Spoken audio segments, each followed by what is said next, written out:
जब 1950 में हमारे मुल्क का कॉन्स्टिट्यूशन निज़ाम में आया, तब उसमें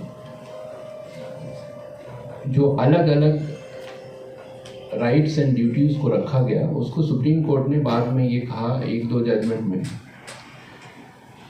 कि ये उस नेचर का है कि एक सोसाइटी में एक एग्रीमेंट हुआ और उस एग्रीमेंट को कागज़ पे पिरोकर रखा गया ताकि वो इस मुल्क की आवाम को एक गारंटी दी जा सके कि these are the basic guarantees which you are given, and based upon this constitutional guarantees your rights will be secured, and obviously along with rights certain duties are there. तो उसमें जब आर्टिकल 26 को रखा गया तो आर्टिकल 26 में religious denominations, मैं short कर रहा हूँ उस बात को, रिलीजियस डिनोमिनेशंस के क्या राइट्स हो सकते हैं, यानी जो एक रिलीजियस बिलीफ को फॉलो करता है आर्टिकल 25 के तहत, वो अगर एक ग्रुप बना लेता है या एक सेक्ट जो एग्जिस्टेंस में है, तो उसके राइट्स को किस हद तक हम सिक्योर करेंगे, उस बात की गारंटी आर्टिकल 26 में दी गई। और ये कहा गया कि they will have right to administer their own management, their own property and their own affairs.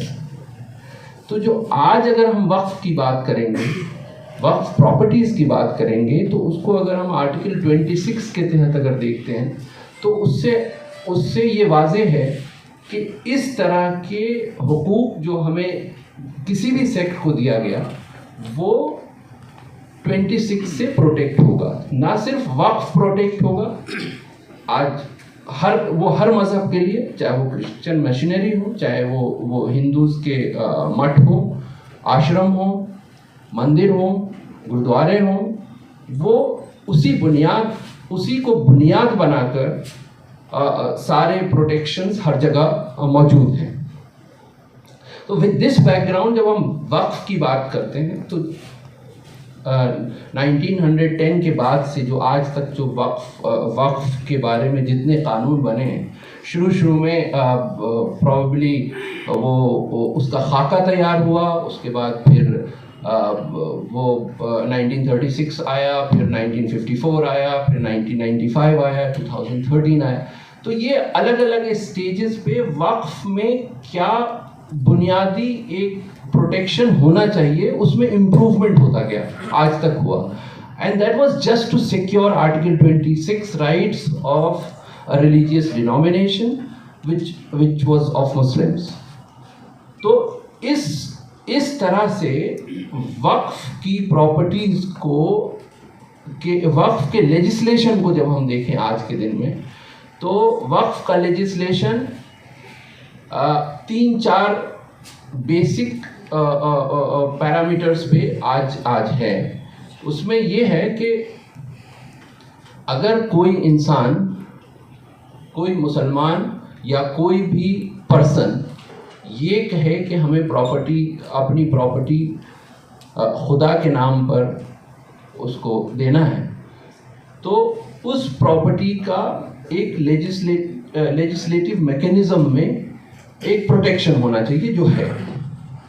अब वो बोल कर देगा, लिख कर देगा, रजिस्ट्रार के सामने अपीयर होकर उसका डीड बनाकर रजिस्टर करके देगा, या सिर्फ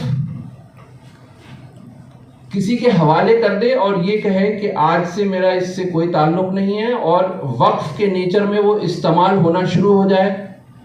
ये सारे पहलू आज के लेजिस्लेटिव मैकेनिज्म में मौजूद है। अब जो कोशिश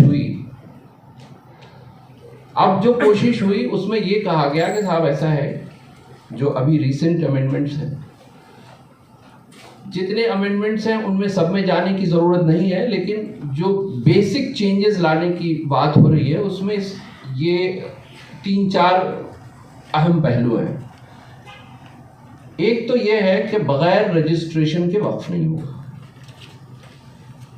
ये अपने आप में बहुत ही एक वैसा पहलू है जो बहुत वक्फ के कॉन्सेप्ट पे बहुत ज़्यादा इम्पैक्ट करने वाला है। दूसरा पहलू ये है कि वक्फ का जो मैनेजमेंट है अभी तक जो होता रहा है, उस मैनेजमेंट को they are trying to shift from the managers to the government officials. ये दूसरी बात होगी। तीसरी बात जो हुई है वो ये हुई कि जब वक्फ की एग्जिस्टिंग प्रॉपर्टीज हैं, उनको अगर कोई इंक्रोच करके बैठा हुआ है या इंक्रोच करने वाला है तो उसमें कुछ प्रोटेक्शंस थे। फॉर एग्जाम्पल कि एक लॉ ऑफ लिमिटेशन होता है। लॉ ऑफ लिमिटेशन में ये होता है कि if somebody has possessed a property and nobody has claimed that property, then after 12 years the possessor of that property will become owner. For that purpose he may have to go to court to seek declaration. Under certain circumstances he may not be required to go to the court. The other side will go and he will claim this adverse possession and he will become the owner. तो उस limitation के कानून में को वक्फ से अलग रखा गया था कि अगर कोई वक्फ का क्लेम होगा तो लॉ ऑफ लिमिटेशन वहां अप्लाई नहीं करेगा। Meaning thereby if somebody has occupied a property for last 35 years and the mutawalli or the waqf board or somebody who is interested in waqf comes up with the waqf deed or registered document and says that sorry, you have occupied this property for last 35 years, this is not your property, you have to vacate this and hand it over to the mutawalli or the board, then that person can't say that I have been occupying this property for last 35 years, law of adverse possession applies and then I become the owner. So that aspect was taken care of in the existing Waqf Act. Now they are seeking to remove that. So that 107, section 107, which says that Limitation Act will not apply, that is being proposed to be omitted from the Waqf Act. इसका मतलब ये हुआ कि आप ने अगर identify कर ली, सर्वे land records में वक्फ दर्ज है या किसी के पास वक्फ डीड है या किसी के पास वक्फनामा है, लेकिन उसके बावजूद somebody has been in possession for last 15 or 20 years and Waqf board has not taken any action, Mutawalli is not there to take action, then that property will legally become the non-Waqf property and will go in favor of somebody who has occupied it. तो इस तरह के 3-4 ऐसे proposed changes हैं, वो मुझे लगता है कि बहुत ड्रास्टिक है। and also Waqf by user, removal of Waqf by user, ये अभी जितने एग्जाम्पल्स दिए गए कि 8 लाख प्रॉपर्टीज़ हैं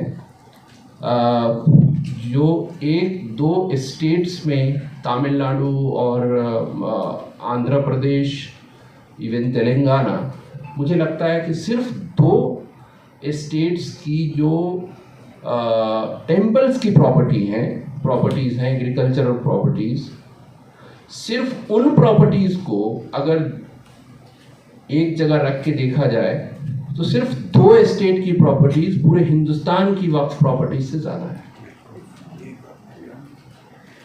तो जो इस तरह का प्रोपेगेंडा है, उस प्रोपेगेंडा को डिस्पेल करना एक बहुत बड़ी जिम्मेदारी है हम सब की। और मैं समझता हूँ कि इस तरह के कॉन्फ्रेंसेस और इस तरह के सेमिनार्स का बहुत ज़्यादा अलग अलग जगहों पर मुनक़िद होना और उसके बारे में बात करना वो बहुत ज़रूरी है और ये बहुत अच्छा कदम है जो आज उठाया गया है। तो लीगल इश्यूज़ तो एक है ही अपनी जगह, जिस पर बहुत सारी बातें हैं। जो एक प्रोपेगेंडा है जो एक स्टेज पर मुझे लग रहा है वो हेट कैंपेन में कन्वर्ट हो गया है, वो एक दूसरी जिम्मेदारी है जिसको हम सबको मिलकर दूर करना है। और इस पर जो भी इस पे जो भी ड्राफ्ट या जो भी असिस्टेंस की ज़रूरत होगी उस पर इंशाल्लाह मैं अपनी खिदमत देता रहूँगा। मैंने 10 मिनट का वक्त लिया था। बहुत बहुत शुक्रिया। NGTV, the voice of common people.